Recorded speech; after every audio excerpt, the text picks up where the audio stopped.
Guys, आज जो मैं मूवी एक्सप्लेन करने जा रही हूँ वो one of the best 3D animated movie है जिसने चाइना में सारे रिकॉर्ड्स तोड़ दिए थे। और ये एनिमे मूवी गॉड्स, डीमन और हेवन पर बेस्ड है। इसलिए मैं इस मूवी को 2 पार्ट्स में एक्सप्लेन करूंगी क्योंकि इस मूवी में बहुत डिटेल्स हैं। इसलिए आप इस चैनल को सब्सक्राइब कर लेना ताकि इसका पार्ट 2 आते ही आपको नोटिफिकेशन मिल जाए। तो चलिए अब एक्सप्लेनेशन शुरू करते हैं। तो इस मूवी की शुरुआत में हमें एक नरेटिंग वॉइस बताती है कि कई सालों पहले हेवन की शक्तियां अचानक से कमजोर पड़ने लगी। तो ये मौका देखकर डीमंस ने गॉड्स पर अटैक कर दिया, जिसकी वजह से एक भयानक लड़ाई हुई जिसमें कई गॉड्स, डीमंस और बहुत से ह्यूमंस मारे गए। पर कुछ सालों बाद हेवन की शक्तियां वापस लौटने लगी। पर ये देखकर डीमंस और गॉड्स के लीडर्स ने शांति बनाने का फैसला किया क्योंकि पहले ही कई जान जा चुकी थी। इसलिए गॉड्स अपनी गोल्ड सनसेट केव नाम की हेवनली केव में चले गए, जो कि असल में एक स्कूल की तरह था जहां मास्टर्स अपने स्टूडेंट्स को ट्रेन करते थे जो आगे चलकर गॉड्स बनते थे। अब कई साल बीत जाते हैं और हम एक फ्लाइंग बोट में एक एरलैंग नाम के लड़के को देखते हैं जिसका असली नाम यांग जियान था, जो असल में एक गॉड था। पर कुछ रीजंस की वजह से वो अपनी पावर्स का बहुत बड़ा हिस्सा खो चुका था और अब वो एक मामूली बाउंटी हंटर का काम करता था। अब एयरलैंग का एक सर्वेंट उसे बताता है कि हमारी बोट की गैस खत्म होती जा रही है, इसलिए हमें जल्द से जल्द नया काम ढूंढना होगा। उसी समय उनके फोन की रिंग बजती है और उन्हें एक बाउंटी हंटिंग का काम मिलता है जिसमें उन्हें एक बंदे को पकड़ना था जो ब्लैक मार्केट में हेवन का लाइफ ऑफ एलेक्सियर ट्रेजर बेचा करता था। अब उस ऑफर को देखकर एयरलैंग का वो सर्वेंट खुश हो जाता है क्योंकि वो काम पेंगलाई नाम की जगह का था जहाँ वो जल्द ही पहुँचने वाले थे। लेकिन उस हंटिंग वाले बंदे के लिए उन्हें सिर्फ 20 गोल्ड कॉइन ही ऑफर किए गए थे, जो बहुत कम थे। फिर भी एयरलैंग ये ऑफर एक्सेप्ट कर लेता है क्योंकि उनके पास खाने तक के पैसे नहीं बचे थे। अब एयरलैंग अपनी बड़ी शिप से एक सिंगल पर्सन फ्लाइंग बोट निकालकर उसमें बैठ जाता है और पेंगलाई नाम की उस जगह में एंट्री ले लेता है, जो जगह बहुत ही सुंदर थी। इसके बाद एयरलैंग उस हंटिंग वाले बंदे के बारे में पता लगा लेता है जो रात को एक ही गली से आया जाया करता था। तो एयरलैंग उसी गली में जाके बैठ जाता है और उसका इंतजार करने लगता है, जहाँ थोड़ी देर बाद वो बंदा अपने एक बॉडीगार्ड के साथ आ जाता है और एयरलैंग को वहाँ देखकर उससे पूछता है कि क्या तुम भी लाइफ ऑफ एलेक्सियर के लिए यहाँ खड़े हो। पर एयरलैंग उसे मना कर देता है और उसे बाउंटी हंटिंग का नोटिस दिखाकर साथ चलने को बोलता है, जिसे देखकर वो बंदा अपने बॉडीगार्ड से एयरलैंग पे अटैक करवा देता है। तो वो डीमन बॉडीगार्ड एयरलैंग पर अपनी बहुत बड़ी कुल्हाड़ी से अटैक करता है, पर एयरलैंग उस अटैक से अपने 9 टर्न्स कुंफू की मदद से बच जाता है और उस डीमन का सर फोड़ के उसे बेहोश कर देता है। ये देखकर वो बंदा वहां से भागने लगता है, लेकिन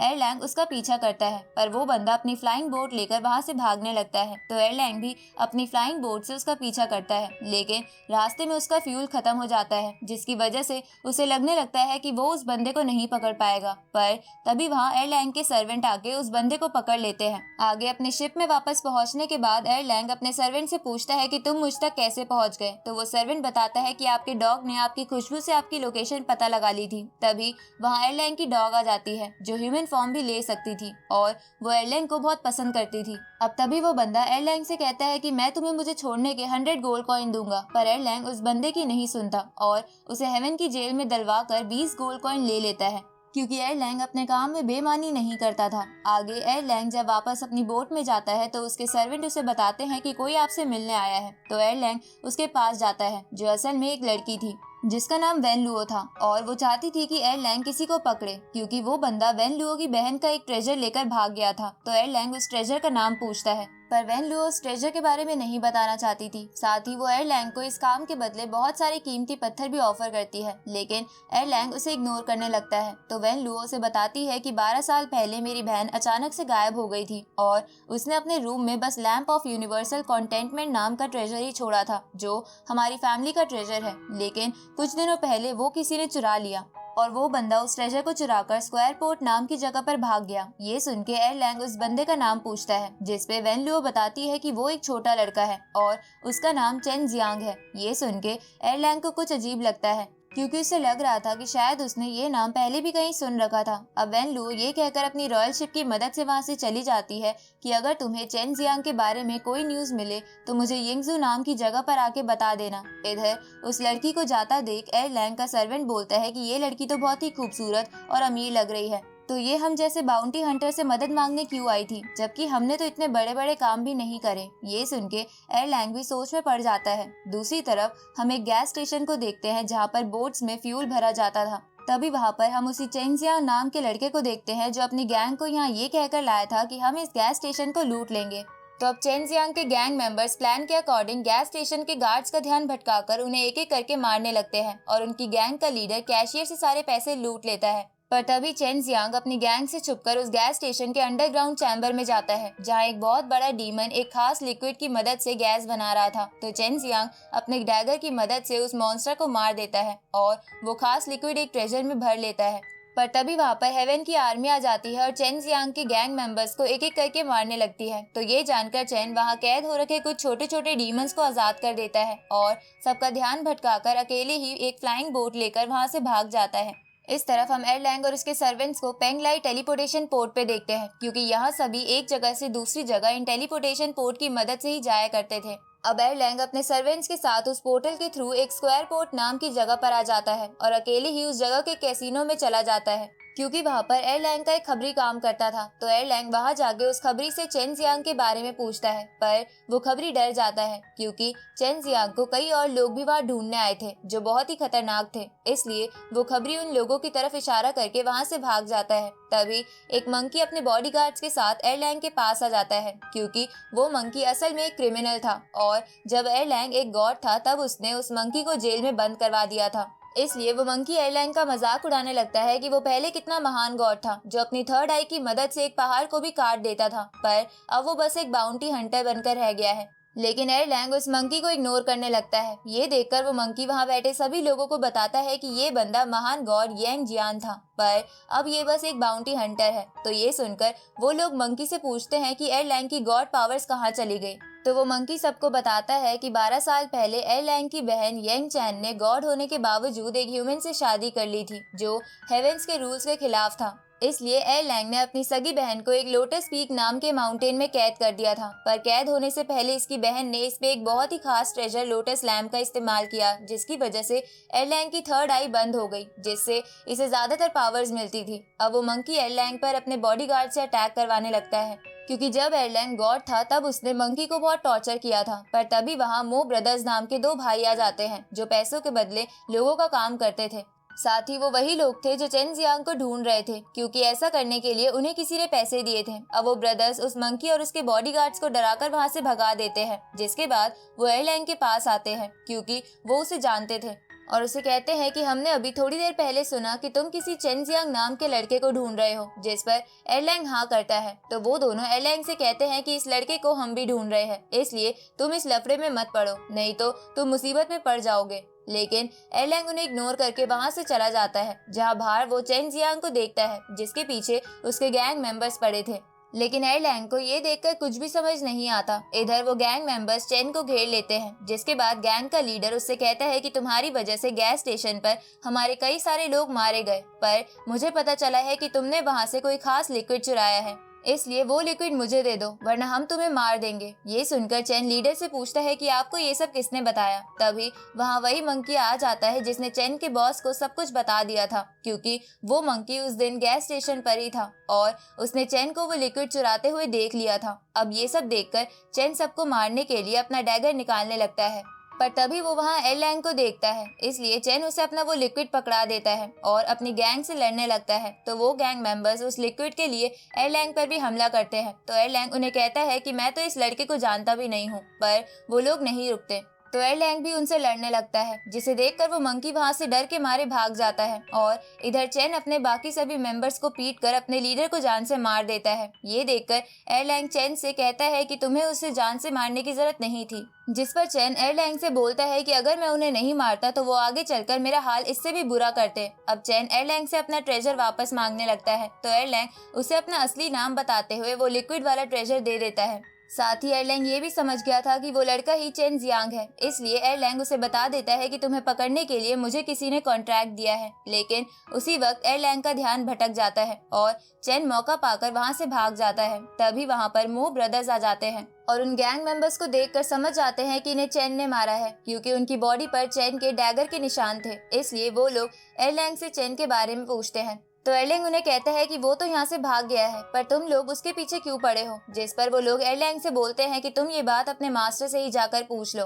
क्योंकि चेन तुम्हारी तरह उन्हीं का एक स्टूडेंट है। ये सुनकर एरलैंग हैरान हो जाता है क्योंकि इस बारे में उसे कुछ नहीं पता था। इसलिए एरलैंग अगले दिन अपने मास्टर से मिलने के लिए गोल्ड सनसेट केव नाम की जगह पर आ जाता है, जहाँ जब उसके मास्टर एरलैंग को देखते हैं तो वो एरलैंग से बातें करने लगते हैं, जिनकी बातों से हमें पता चलता है कि 12 साल पहले एरलैंग ने लोटस पीक माउंटेन पर अपनी बहन के साथ किसी और चीज को भी कैद करा था, जो अगर आजाद हो जाए तो जैसे कई सालों पहले हेवन की पावर्स चली गई थी वैसा ही इंसिडेंट दोबारा हो सकता था, जिससे डीमंस और गॉड्स में फिर से लड़ाई शुरू हो जाती। अब मास्टर एरलैंग से और बातें करने लगते हैं, जहां बातों बातों में वो उससे पूछते हैं कि क्या तुम्हारी थर्ड आई अब ठीक हो गई है, जिस पर एरलैंग मना करता है। तो उसके मास्टर उससे कहते हैं कि हो सकता है कि कोई ताकतवर एनर्जी तुम्हारी आई खोल दे। तभी एरलैंग अपने मास्टर से चेन जियांग के बारे में पूछता है, तो मास्टर का सर्वेंट एरलैंग को बताता है कि चेन तुम्हारी बहन का बेटा है, जिसे तुम ही यहाँ लाए थे। ये सुनकर एरलैंग चौंक जाता है क्योंकि उसने चेन को पहले कभी देखा भी नहीं था, तो वो उसे यहाँ कैसे ला सकता है। तो एरलैंग के मास्टर उसे बताते हैं कि तुम्हें ये बात इसलिए याद नहीं है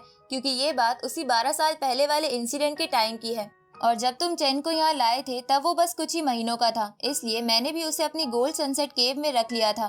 लेकिन मुझे नहीं पता था कि वो अपने ही एक सीनियर स्टूडेंट को मार देगा और एक मर्डरर बन जाएगा। अब वो मास्टर उस सीनियर स्टूडेंट की लाश देखने के लिए एरलैंग को अपने सर्वेंट के साथ भेज देते हैं, जहां उस जगह पहुंचने के बाद एरलैंग उस स्टूडेंट की बॉडी पर एक अजीब सा घाव देखता है। साथ ही उसे उस सर्वेंट से पता चलता है कि चेन गोंग बाओ के साथ जाकर मिल चुका है, जो असल में एक पुराना गॉड था, लेकिन वो किसी बात को लेकर गोल्ड सनसेट केव के खिलाफ था, इसलिए उन्होंने उसे निकाल दिया था। अब वो सर्वेंट एरलैंग को ये भी बताता है कि चेन जाने से पहले स्टूडेंट का लैंप ऑफ यूनिवर्सल कंटेंटमेंट भी लेकर चला गया है। ये सुनकर एरलैंग और कंफ्यूज हो जाता है क्योंकि वेन लुओ ने कहा था कि लैंप ऑफ यूनिवर्सल कंटेंटमेंट नाम का ट्रेजर उसकी बहन का है। इधर हम चेन को देखते हैं जो एक बार में आकर गोंग बाओ से मिलता है और उसे बताता है कि मैंने वो लिक्विड ऑयल हासिल कर लिया है, जिस पे गोंग बाओ से बोलता है कि अब तुम्हें लोटस लैम्प ट्रेजर कंप्लीट करने के लिए लैम्प कवर को ढूंढना होगा। इसके बाद चेन गोंग बाओ को बताता है कि मैं कल रात एक बंदे से टकराया था जिसका नाम यांग जियान था।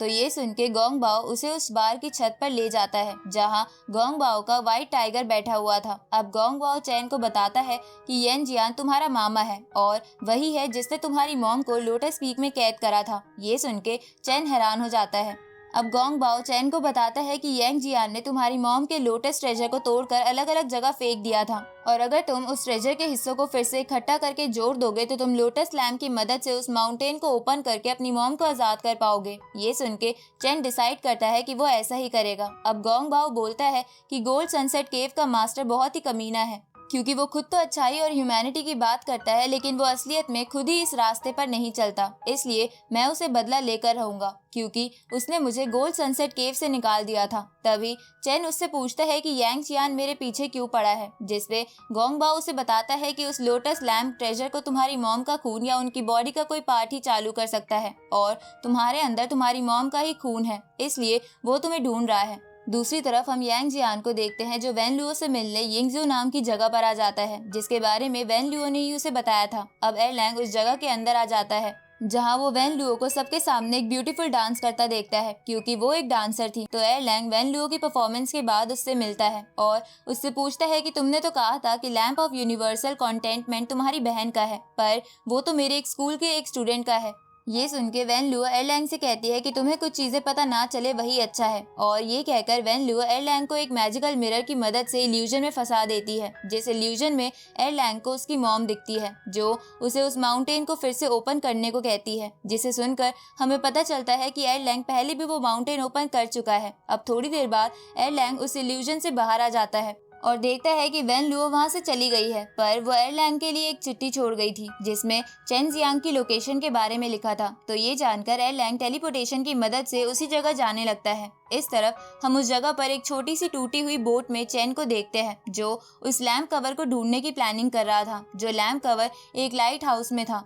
तभी वहां पर एरलैंग आ जाता है और चेन के वो मैप्स देखकर समझ जाता है कि चेन लोटस लैम्प के पार्ट्स को ढूंढ रहा है ताकि वो उसे फिर से बना सके। अब एरलैंग चेन से कहता है कि तुम्हें उस स्टूडेंट को नहीं मारना चाहिए था, जिस पर चेन ये कहकर गुस्से में एरलैंग पर अटैक कर देता है कि वो स्टूडेंट रोज मुझे पीटता था और खाना भी नहीं खाने देता था, पर तुमने आज तक एक बार भी मेरा हाल आकर नहीं पूछा। पर तभी मो ब्रदर्स चैन को अरेस्ट करने के लिए वहां पहुंच जाते हैं। तो ये देखकर एरलैंग चैन को वहां से भगा देता है। तभी एरलैंग को वहां एक मैप दिखता है, जिसे देखकर वो समझ जाता है कि चैन अब लैम्प कवर को ढूंढने के लिए लाइट हाउस में जाने वाला है। उसी वक्त मो ब्रदर्स एरलैंग से कहते हैं कि लास्ट टाइम हमने तुम्हें मना करा था कि तुम चैन के लफड़े में मत पड़ो, पर तुम फिर भी इसमें इन्वॉल्व हो गए, बल्कि तुमने उसे यहाँ से भागने भी दिया, इसलिए तुम्हें हमारे साथ चलना होगा। लेकिन एरलैंग इसके लिए मना कर देता है। तो मो ब्रदर्स अपने वेपन्स बाहर निकाल लेते हैं, जिसमें एक मैजिकल अम्ब्रेला और एक म्यूजिकल इंस्ट्रूमेंट था। अब वो दोनों भाई अपने वेपन्स की मदद से एरलैंग पर अटैक करते हैं। तो एरलैंग इधर उधर भागने लगता है, जहाँ भागते हुए वो उन अटैक से बचने के लिए अपनी विसल का भी इस्तेमाल कर रहा था, जो एक मैजिकल विसल थी, जिससे कुछ लाइट वेट चीजों को कंट्रोल किया जा सकता था। पर उसी वक्त वहाँ उन मो ब्रदर्स का तीसरा भाई आ जाता है और अपने पालतू बीस्ट की मदद से एरलैंग को पकड़ लेता है। जिसके बाद वो तीनों एरलैंग को ये कहकर जेल में डलवा देते हैं कि उसने एक खूनी की भागने में मदद की है। वो लोग ऐसा इसलिए करते हैं ताकि एरलैंग उनके काम के बीच में ना आए। इधर एरलैंग को जेल में जाने के बाद साइड वाले सेल में वही लाइफ ऑफ एलेक्सियर वाला बंदा दिखता है, पर एरलैंग उसे इग्नोर करके आराम करने लगता है। थोड़ी देर बाद उस जेल पर एरलैंग के सर्वेंट्स अटैक कर देते हैं, जिन्हें देखकर एरलैंग एक गार्ड को घायल करके चाबी की मदद से सेल से बाहर आ जाता है और वो उस एलेक्सियर वाले बंदे को भी अपने साथ ले आता है। जिसके बाद वो दोनों गार्ड्स को चकमा देकर बोट में बैठकर वहां से भागने लगते हैं। लेकिन उस जेल का गार्ड ड्रैगन उनकी बोट पर अटैक करता है, पर एरलैंग का वो डॉग उस पावरफुल अटैक को भी रोक देता है। जिसके बाद वो सभी जेल से भागने में कामयाब हो जाते हैं। इधर हम चैन और गोंग बाओ को देखते हैं, जो उस लाइट हाउस के पास आ गए थे, पर उन्हें वहाँ पर मो ब्रदर्स का फोर्थ भाई दिखता है, जो वहाँ पर बैठकर उनका इंतजार कर रहा था, क्योंकि वो जानता था कि वो लोग वहाँ जरूर आएंगे। और मो ब्रदर्स नहीं चाहते थे कि चैन उस लैम्प को जोड़कर उस माउंटेन को ओपन करे। अब उस फोर्थ ब्रदर को देखकर गोंग बाओ उस पर अटैक कर देता है और उससे लड़ने लगता है। लेकिन वो बंदा बहुत ही ताकतवर था और वो गोंग बाओ को भी दूर फेंक देता है। तो गोंग बाओ अपने व्हाइट टाइगर के साथ मिलकर उस पर अटैक करता है। इसी बीच चैन चुपके से लैम्प कवर हासिल करने की कोशिश करता है, लेकिन वो बंदा अपनी स्पिरिट बॉडी एक्टिवेट कर लेता है और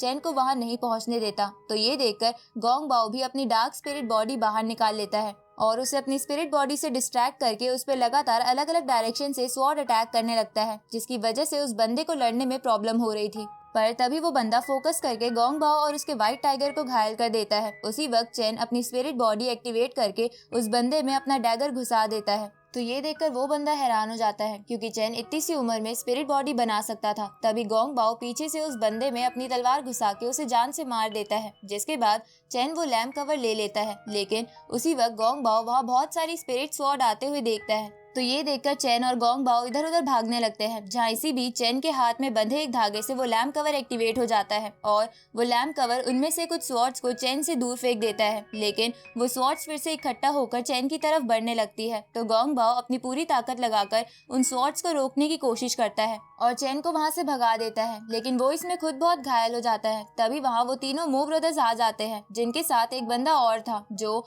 उन स्पिरिट स्वॉर्ड्स को कंट्रोल कर रहा था और उसने ही मो ब्रदर्स को चैन के पीछे लगाया था। अब वो बंदा अपने स्पिरिट स्वॉर्ड्स को एक करके फिर से गोंग बाओ पर अटैक कर देता है, जिसके बाद वो चारों वहां से चले जाते हैं। आगे जब वो व्हाइट टाइगर गोंग बाओ की ऐसी हालत देखता है, तो वो अपनी सारी एनर्जी उसके अंदर ट्रांसफर करके उसे बचा लेता है। पर तभी वहाँ कोई और भी आता है और उन दोनों पर अटैक करता है। आगे यांग जियान चैन को ढूंढने के लिए उस जगह पर आता है, पर जब वो वहाँ गोंग बाओ को देखता है तो वो उससे चैन के बारे में पूछता है, जिसपे गोंग बाओ उसे बताता है कि चैन यहाँ से भाग गया है। तभी एरलैंग गोंग बाओ की बॉडी पर कुछ अजीब से घाव देखता है, तो वो इस बारे में गोंग बाओ से पूछता है, लेकिन उनके बारे में बताने से पहले ही गोंग बाओ और उसका व्हाइट टाइगर मर जाते हैं, क्योंकि वो बहुत ज्यादा इंजर्ड थे। आगे वो लाइफ ऑफ एलेक्सियर वाला बंदा एरलैंग और उसके सर्वेंट्स को एक सीक्रेट टेलीपोर्टेशन पोर्टल के पास लेकर आता है, क्योंकि एरलैंग को कहीं जाना था, लेकिन जेल से भागने की वजह से वो ऑफिशियल पोर्टल इस्तेमाल नहीं कर सकता था, नहीं तो वो पकड़ा जाता। अब वो लाइफ ऑफ एलेक्सियर वाला बंदा एरलैंग के सर्वेंट से वो कीमती पत्थर लेकर उस पोर्टल वाले बंदे को दे देता है। तो वो बंदा पोर्टल ओपन कर देता है और एरलैंग उस पोर्टल की मदद से कहीं जाने लगता है। और इसी के साथ ये पार्ट यही खत्म होता है। गाइस, हम इस मूवी के नेक्स्ट पार्ट में जानेंगे कि एरलैंग अब कहाँ जा रहा है, मो ब्रदर्स को किसने हायर किया है, वेन ल्यू आखिर है कौन, और उस माउंटेन के नीचे एरलैंग की बहन के साथ ऐसी कौन सी चीज दबी हुई है जिससे हेवन को बहुत बड़ा खतरा है। तो मिलते हैं आपसे नेक्स्ट पार्ट में।